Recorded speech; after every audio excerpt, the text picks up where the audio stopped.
Je vais vous saluer aujourd'hui. Je crois que nous sommes le 28 mai. Et je veux vous faire savoir que je me suis en quelque sorte senti conduit de venir ici en ce moment, en cherchant le Seigneur pour une expérience plus proche. Et le Saint-Esprit a fait en sorte que Paul Griffin et moi-même puissions venir ici. Mon but principal était de venir au mont Hurricane, où Frère Branham avait emmené sa femme il y a longtemps lorsqu'ils se sont mariés. Ils sont venus des chutes du Niagara où Frère Branham a rencontré le guide. Et je vous en parlerai plus longuement lorsque je reviendrai à l'Assemblée, peut-être dimanche soir, le 2 juin, lorsque nous prendrons le repas du Seigneur. Mais quand je suis arrivé ici, nous avons commencé à parler, et quand Frère Paul m'a dit où nous étions hébergés à Elk Lake Lodge, il m'a parlé de la distance entre le mont Hurricane d'un côté et mont Severance et de l'autre côté. C'est alors que quelque chose m'a frappé. C'est au mont Severance que ma femme et maman nous étions venus en octobre 1972. Et c'est là que j'avais fait une grande expérience au mont Severance. Et j'avais trouvé assez étrange que le mont Severance n'est pas loin du mont Hurricane. Quoi qu'il en soit, je me suis senti conduit à venir ici ce matin et à visiter le mont Severance, car ici, le Seigneur m'a rencontré d'une manière puissante. J'ai escaladé cette montagne et les gens couraient vers le bas parce qu'une tempête se préparait.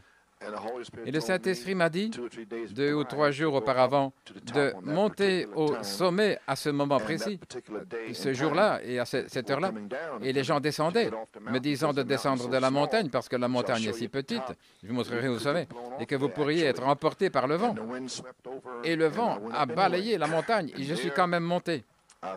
Et là, j'ai eu l'impression que j'allais être emporté par le vent.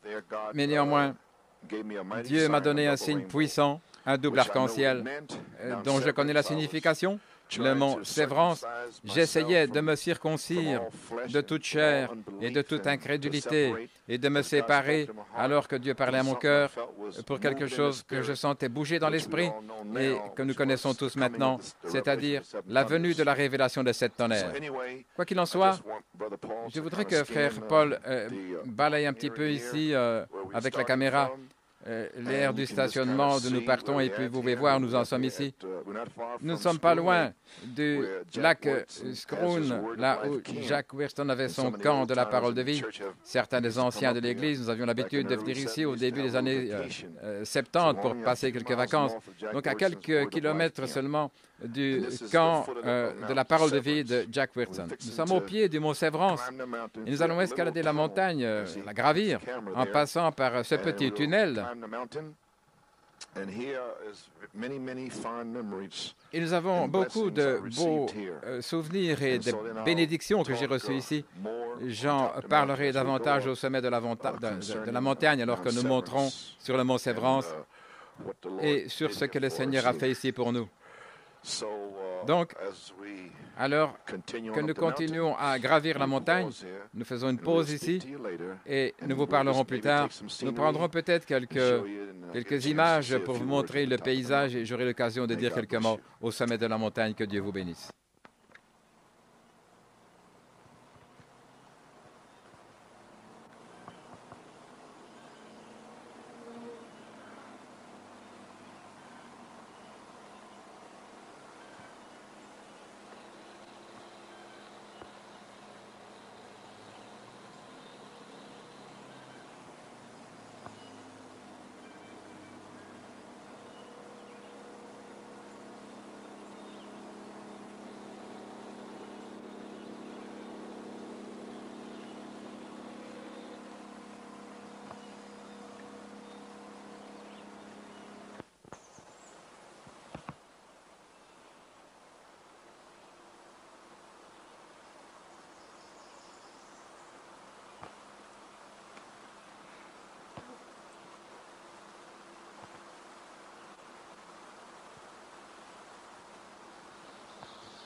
Eh bien, mes amis,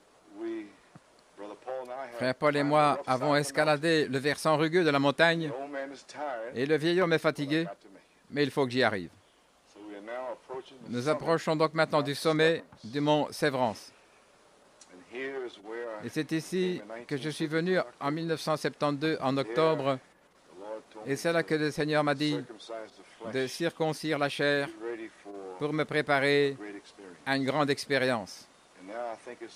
Moi, je trouve tellement étrange que nous revenions ici 13 ans plus tard, et ici,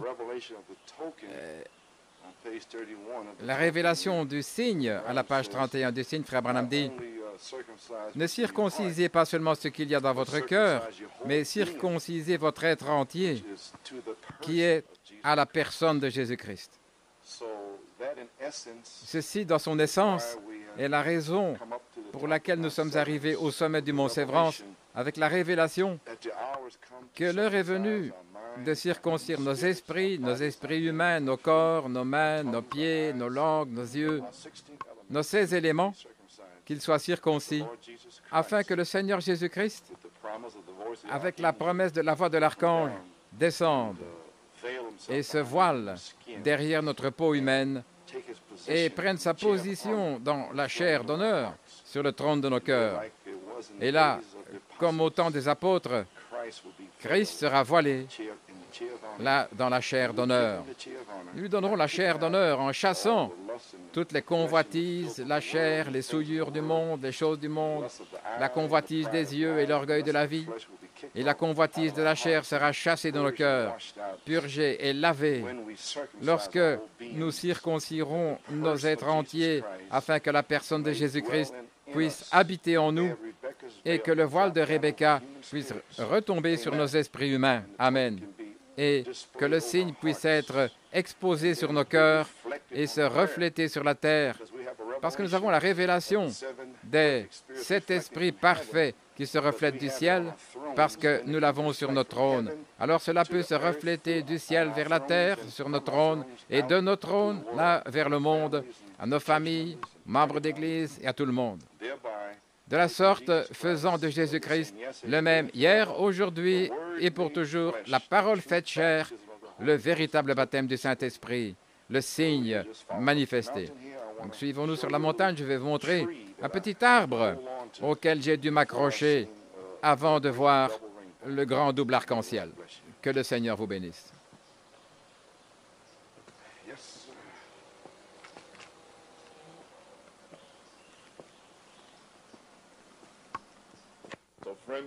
Si les amis, non, ce n'est pas notre ami, mais Satan, c'est Satan lui-même.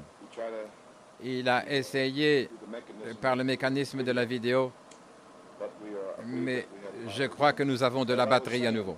Donc, comme je disais, compte tenu du fait que Dieu nous a fait grâce, et notre précieux frère Daniel Nkansa, de la lettre inspirée qu'il m'a écrite, une lettre du Saint-Esprit qui a rassemblé toutes ses pensées. Je pense qu'au vu de toutes ces choses et de ce que Dieu nous a montré, ces 2 versets ici, nous devrions prier et nous accrocher aux cornes de l'autel et penser à nos bien-aimés et à nos familles. Et nous avons ici cette révélation. Nous avons en nous le pouvoir de la mort et de la vie. Et sûrement ces 2 versets, pour commencer, peuvent devenir chair en nous pour que nous présentions nos corps comme un sacrifice vivant afin que le feu le consume sur l'autel et qu'il soit saint et agréable à Dieu, ce qui n'est que notre service raisonnable. Ce n'est rien que nous fassions de plus, c'est juste être chrétien. Amen. Et ne vous conformez pas à ce monde, à l'ordre du monde et aux choses du monde, mais soyez transformés, transfigurés par le renouvellement de votre esprit, de sorte que votre esprit humain, le Saint-Esprit va balayer et enlever toutes les pensées négatives. Et comme Frère Bellomo me disait qu'il avait entendu à la radio comment un pasteur décomposait le mot « doute » et qu'il disait que ça venait du grec, signifiant « double d'esprit ». Et c'est de là que vient le mot « doute ». Et combien d'entre nous sont avec leur esprit humain qui apporte le doute. Alors le Saint-Esprit essaye d'entrer dans notre lieu très saint.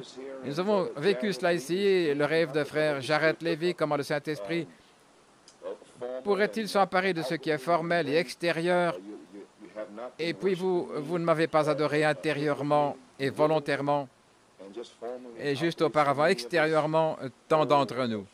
Oh, mes amis, quelle responsabilité nous avons. L'heure est venue de nous secouer, de nous pincer la conscience et de laisser le Saint-Esprit nous parler pour que nous soyons élus, comme il a parlé à Jared, au frère Jared et à sa famille. Ce n'est qu'un signe. Il nous parle à tous. Je suis ici avec frère Paul et je vous représente ici au Mont Sévrance. J'ai l'impression que je peux vous voir tous ici, derrière moi, et de ce côté. Je vois tous les gens, les diacres et les huissiers. Amen. Je vois tous les gens au balcon, au sous-sol. Je vois les groupes A et O, le groupe spécial. Vous êtes tous ici avec nous et frère Paul n'est qu'un témoin de votre présence. Amen. Donc ce n'est pas pour moi, c'est pour nous tous. C'est pour toute l'épouse de Jésus-Christ. Et nous sommes commissionnés de prouver ce qui est bon. Qu'est-ce que le message? Qu'est-ce que le signe? De quoi frère Branham parlait-il? C'est une bonne chose et ce serait acceptable, ce serait parfait, la volonté parfaite de Dieu. Ainsi donc, ces quelques mots prononcés ici, au pied du Mont Sévrance, et lorsque nous traverserons cette arche en forme de pyramide parfaite, puissions-nous tous marcher dans la pyramide et monter les 7 marches pour rencontrer le roi au sommet. Et je suis certain qu'il vous donnera le signe de l'arc-en-ciel, car c'est au travers de cette arche. Je suis venu ici en 1972, en octobre. Je ne sais pas si cette arche était là ou non. Mais quand je suis arrivé ici, j'ai dit au Seigneur, montre-moi encore un signe là-haut. Et il y avait le signe. Mais je ne savais pas qu'il était là. Et ici, juste à ma droite, cet arbre, juste ici, à ma droite, en octobre 1972, je suis venu ici et le Saint-Esprit avait renvoyé tout le monde hors de la montagne parce que soudain, c'était une belle journée. Ils étaient sur le lac Scroon, là, comme frère Paul vous l'a montré. Ils faisaient du bateau et pagayaient sur le lac. Et tout à coup, une tempête a balayé la région et tout le monde s'est enfoui de la montagne. C'est à ce moment-là qu'il m'a dit de venir ici. Et je suis venu ici par la foi. Pourquoi devrais-je monter sous la pluie? Suis-je fou ou quoi? Il m'a dit de monter.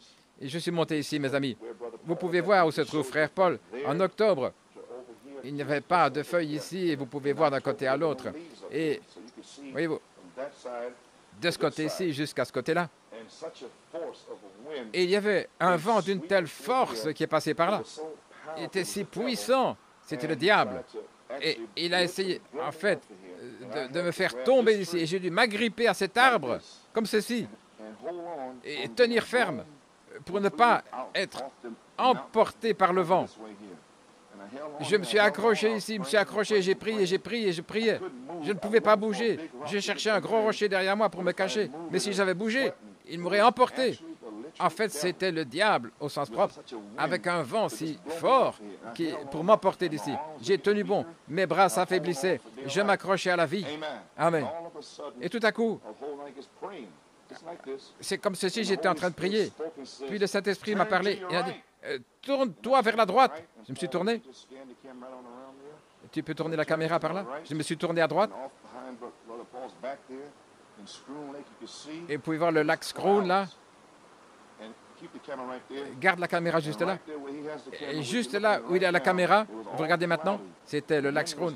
C'était tout nuageux, le vent hurlait, il soufflait, tout nuageux, et tout à coup, c'est comme si les nuages tourbillonnaient et se déplaçaient vers la gauche et vers la droite. Et là, il y avait le plus bel, un double arc-en-ciel ici. Je pouvais presque le toucher. Il descendait directement jusqu'au lac. Et là, Dieu m'a parlé. Et j'ai les mots écrits là dans un carnet de 1972. Je vais y retourner et vérifier ce qu'il m'a donné. Mais je sais que cela avait à voir avec la circoncision de ma chair et ainsi de suite, afin d'être prêt pour une expérience avec Dieu.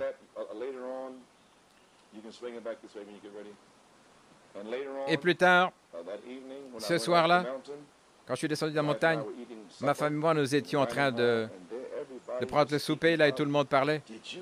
Avez-vous vu ce qui s'est passé? Le soleil brillait sur le lac, et tout d'un coup, ces nuages sont apparus, le vent s'est levé et a commencé à renverser les bateaux, et la tempête s'est levée, là, en quelques minutes. Et je souriais en moi-même, et le Saint-Esprit, j'ai raconté à ma femme ce qui s'était passé. C'était tout simplement réconfortant et merveilleux de savoir que Dieu est avec vous. Amen. Qu'il s'agisse de tempête ou quoi que ce soit, il peut parler aux tempêtes et leur dire de reculer. Mais ce que je veux dire avant de partir, et nous irons au mont Hurricane demain, nous irons aux endroits où Frère Branham est allé visiter là plus tard. Nous visiterons les endroits qu'il a mentionnés dans le guide, et là, Dieu l'a conduit à travers une tempête. Mais ici, le Saint-Esprit m'a montré un double arc-en-ciel, une double portion. Je ne te quitterai jamais, je ne t'abandonnerai jamais, c'est un signe. Et comment avons-nous pu revenir ici presque 13 ans plus tard, marcher là le long d'un panneau, là, et puis cette forme de pyramide, et arriver ici avec un double arc-en-ciel, le signe de sa présence avec nous. Et avec la révélation que nous avons aujourd'hui, nous savons ce qu'est le signe. C'est une manifestation des 7 voix vivantes, les 7 esprits d'Élohim, voilés dans notre chair. Je prie donc en concluant cette petite conversation avec l'Assemblée chrétienne locale, et vous vous tenez ici, et je vois Frère Fiore, Frère Robledo, et d'autres qui se tiennent ici avec moi, et vous tous ici. Alors, mes amis, l'heure est venue. Que pouvons-nous dire? Encore une fois, Seigneur, laissez-moi oublier ce monde, la situation, laissez-moi m'accrocher aux cornes de l'autel et toucher ces 7 tresses de cheveux qui ont poussé. Et c'est un signe pour moi, un signe que Dieu est avec nous. Ainsi, les amis, pour conclure, que le Seigneur vous bénisse et que ces petites remarques et cette scène ici, et cette petite expérience, non pas pour élever un seul homme, ce n'est pas moi, c'est pour nous tous. C'est ainsi que Frère Paul et moi-même avons profité de venir ici. Nous étions là dans le hall de Elks Lodge hier soir, et le Saint-Esprit est venu sur nous là, vers 20h30, là, nous sommes restés dans la présence de Dieu. Et il semblait que le Saint-Esprit avait renvoyé tout le monde d'ici lundi matin et que nous serions seuls ici ce soir et demain. Et nous remercions certainement le Seigneur de savoir quand nous conduire et quand nous guider jusqu'ici pour que nous puissions être seuls. Nous n'étions que 2 et nous remercions le Seigneur pour cela. J'apprécie Frère Paul Griffin, qui est une bénédiction pour moi ici. Pour l'instant, il est mon guide jusqu'au mont Hurricane, où nous espérons rencontrer le guide. Ainsi, les amis, ne manquez pas l'objectif du mont Sévrance, que le Seigneur Jésus-Christ, tous ensemble, que nous présentions nos corps comme un sacrifice vivant et qu'il coupe toute chair, tout lien avec le monde et les choses du monde, et puisse chacun d'entre nous rencontrer notre guide sur le mont Hurricane. Le mont Hurricane, parce que les tempêtes, c'est un signe. Quand les jugements vont frapper, ne t'inquiète pas, petite sœur. Il y a un homme qui peut allumer la lumière. Et le guide, ce que nous sommes censés faire, c'est nous repentir, devenir croyants et être baptisés conformément à Acte 2, 38. Et c'est le devoir du guide de nous faire traverser à travers l'ouragan, la tempête, et avec un signe arc-en-ciel au-dessus de nous, le signe, Amen, tout droit vers la résurrection et l'enlèvement. Prions donc pour ma force et Frère Paul, Amen, et que le Seigneur vous bénisse abondamment. Et si le Seigneur le veut, je vous verrai dimanche soir pour la Sainte Seine. Que Dieu vous bénisse.